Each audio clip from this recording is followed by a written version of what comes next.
First of all, thank you very much for giving us this opportunity. I'll just introduce myself. I'm Ali Naqvi, and I've been in the profession for now last 35 plus years. It's a funny story. I've probably said this before, that my parents wanted me to become a doctor. हम जिस ज़माने के लोग हैं उसमें या engineer बनते थे बच्चे या डॉक्टर बनते थे. So unfortunately, I didn't make it to the medical college. So my father at that time was a senior banker in BCCI. So it was kind of given, I'll end up going in the bank, and become a banker. So my late father, he was very kind, and he suggested that देखो banking में अगर आना है तो आ जाना, वो कोई issue नहीं है, but why don't you go and explore what you would like to become. So then at that time my elder brother was in US, so he asked me to move to US, and I took a lot of introductory courses. So I was in UT Austin in Texas, and I graduated from there. Unfortunately, I lost my father at that time. We were in London, so I had to move back because my mother was also not well. So, and she had moved back to Pakistan. She was a cancer patient at that time, so there was no two ways. So one of the prime reasons for me moving back was my mother, and I'm so glad I did. So no regrets on that account, because whatever I had learned over there and whatever opportunities I got here, I think I would have never made it to this level if I was in that country. The skin does matter. Not only the skin, a lot of people, you have to be very, very few who have really made it very high up. Here, I think just by the virtue of you having a foreign qualification, and more than the qualification, I think what UT Austin taught is how to talk, how to sell your design, how to take a criticism, and how to deal with it. I think these were very important things for my professional life, because design wise, obviously they taught the principles of design and everything, but we used to have a crit on our designs like every 10 days, 15 days, and they would tear you apart. They would, if you worked all night, all week, and next morning they would come and tear the drawings, literally tear the drawings in front of you. So what crap have you made, you know? So people would just shatter, and that was training. That was training that you don't get upset on those things. That was training that you take criticism in a positive way. You take the positive things out of the criticism, improve yourself, and do it all over again. No harm doing it all over again. So when I came to Pakistan, didn't have many connections. Father was not there, so I had to really go on my merit. But luckily, I did manage to get the job offers from all the leading firms, which was Nespak at that time, Habib Fadali, and Arshad Shahid Abdullah. Habib Saab, my mentor and the person from whom I've learned, and I owe a lot to him for where I am today.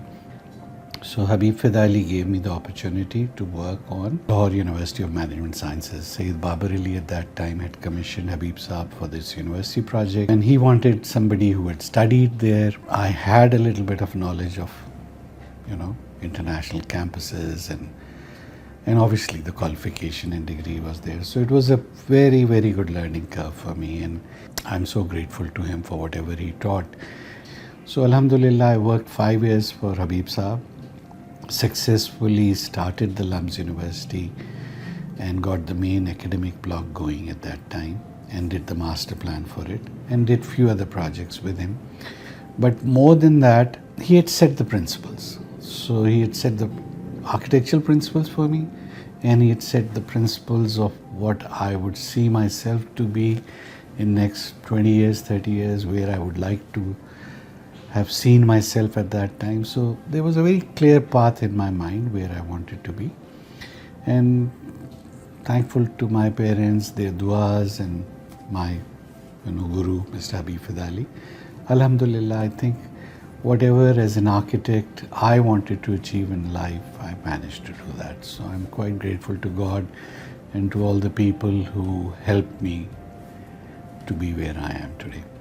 I think basic design principles, basic principles of architectural vocabulary, the credit would go to UT Austin, because they had set us onto a path where we studied a lot of architecture, we practiced a lot of eras of different types of architectures which had taken place, but then everything जिसको कहते हैं ना, जिसको polish करना, that was Habib Fidali.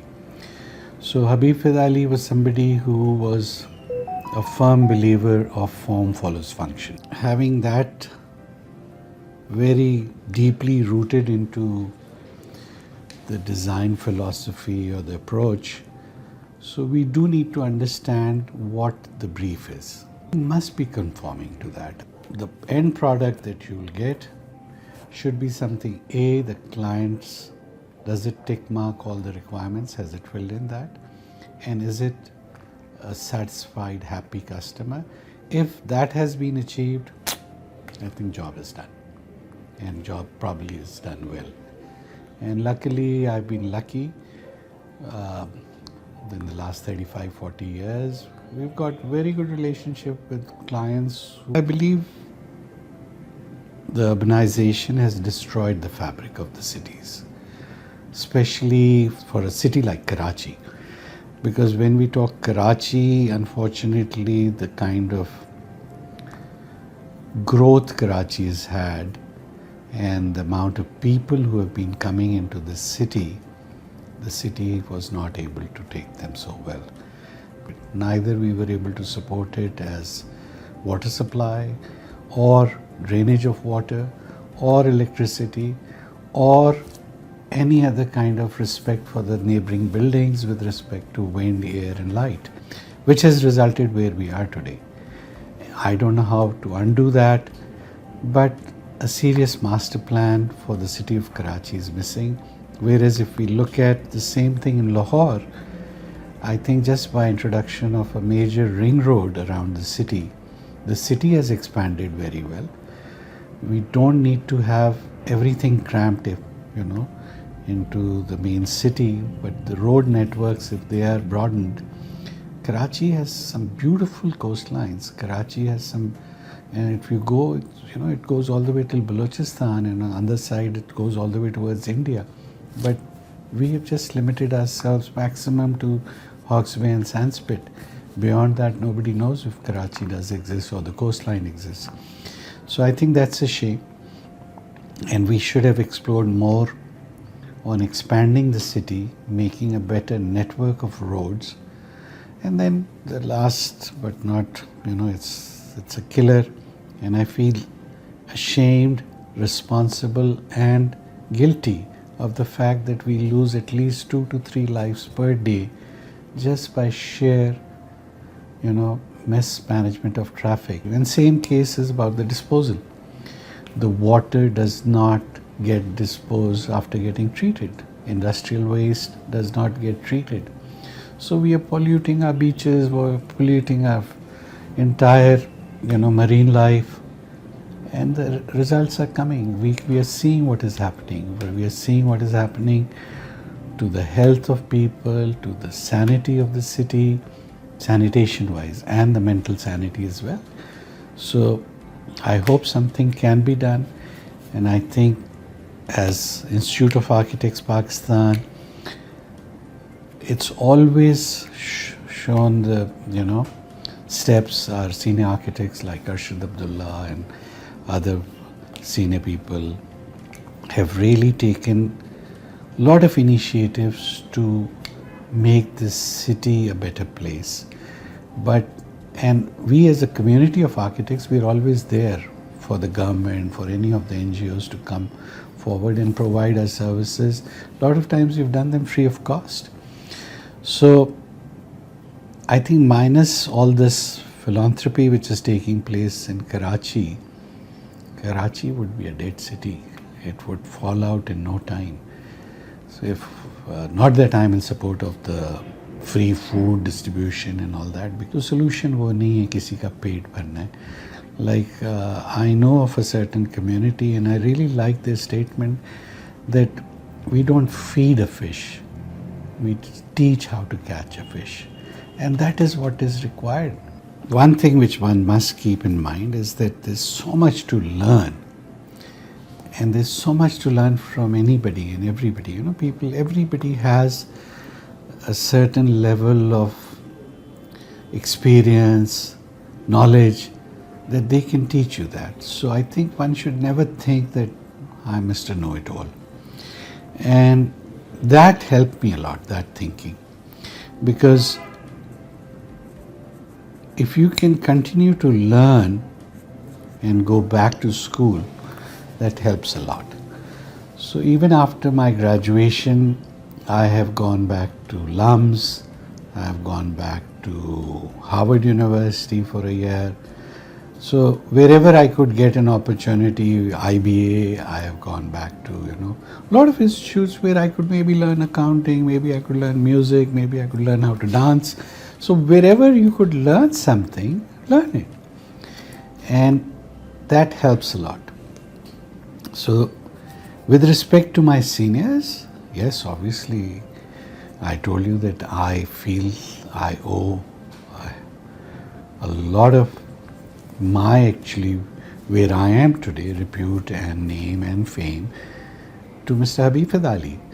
Because I think one of the major things I learned from him was how to lead a practice, how to lead the team, how to behave with your colleagues, how to behave with your clients, what should be your way of dealing with people. I think that makes a major impact. And this is not relevant to profession of architecture. I think this is relevant to any profession. But primarily the principles one has to have their values and ethics in place. One has to have their hands clean. I think this is a profession where reputation is very important, because cuts, commissions जो इस वक्त का दौर है और इस वक्त का तरीका है, वो बहुत कॉमन है और इज़्ज़तें बनाने में बड़ा टाइम लगता है और जाने में ऐसे जाती हैं. So I think having certain very clear values, very clear standards helps a lot. Having said all the basic principles, but I do feel at the same time that we are probably one of the most structured architectural practices. Why am I saying that? Because I have worked for some architects, Habib Saab being one. I have seen a lot of practices run by friends and other people. So these guys are either involved too much in design work and, or too much of just running around projects which probably are not going to sustain them, clients leaving them without paying them fully. So we learn from those mistakes, and all this that I had learned from some of my good friends who are good businessmen and all. So I had taken the opportunity to see how they're running their companies. So we structured our company in that manner. So it's not Ali Naqvi alone here. We have made our senior members as directors, so that they take responsibility. We have different studios, so they are really operating as separate offices. They have their own salaries, they have their own budgets, they have their own responsibilities to generate revenues.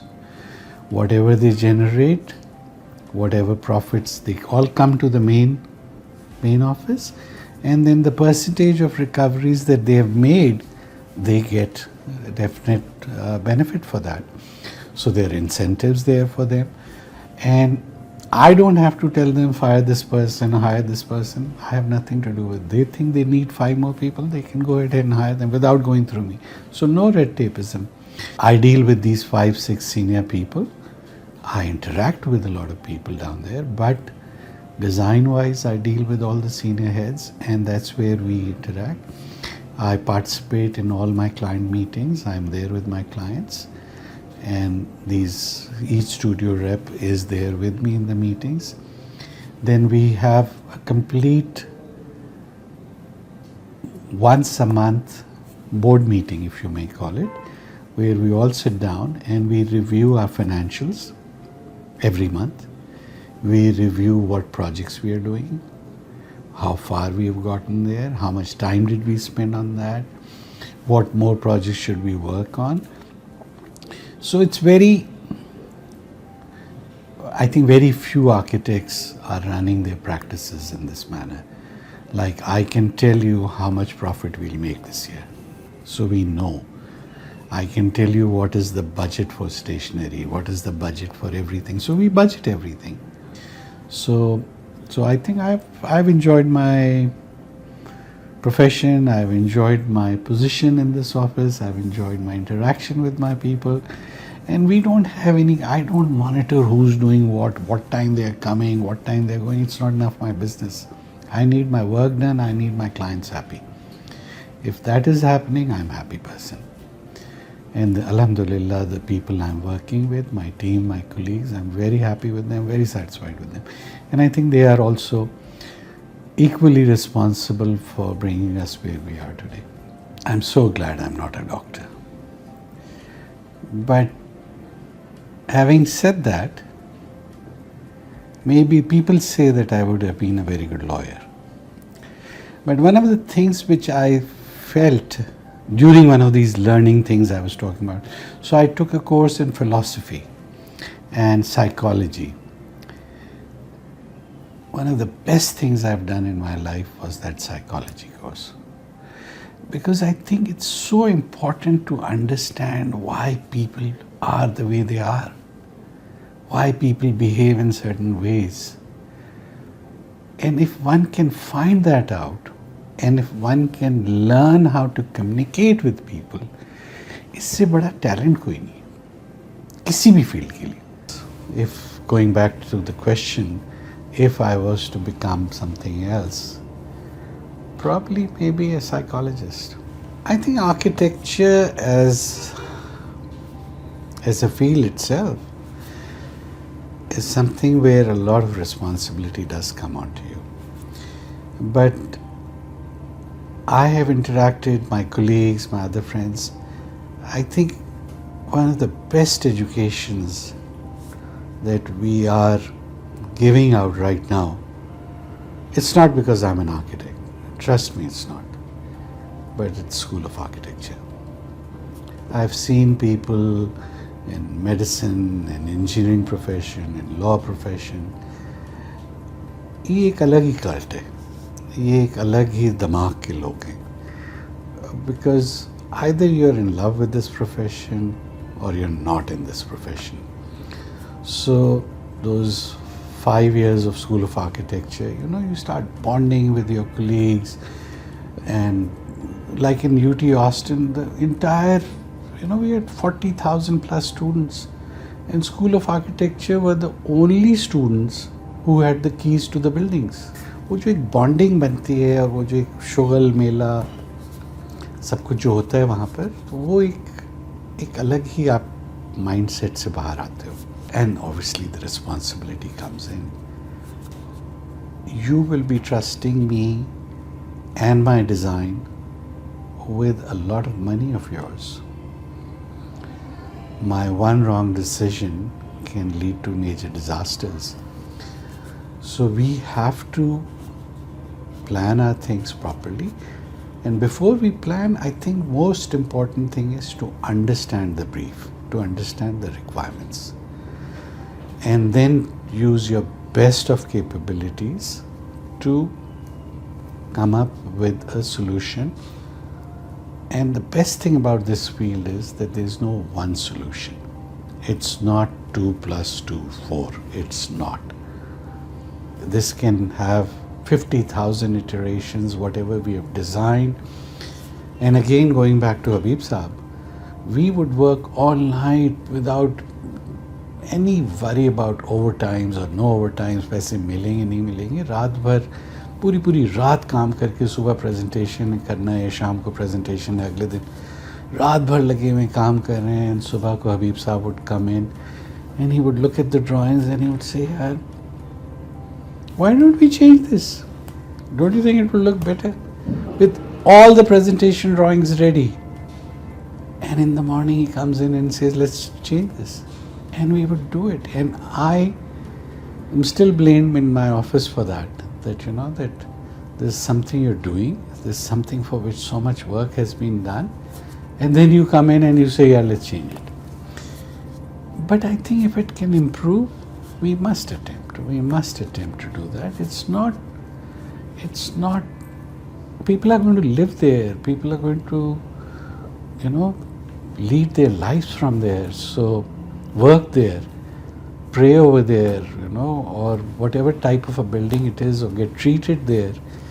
So we must put in best of our efforts, because somebody has trusted you, and let's honor that trust and give it our best, which people do, and in our profession they do take that responsibility.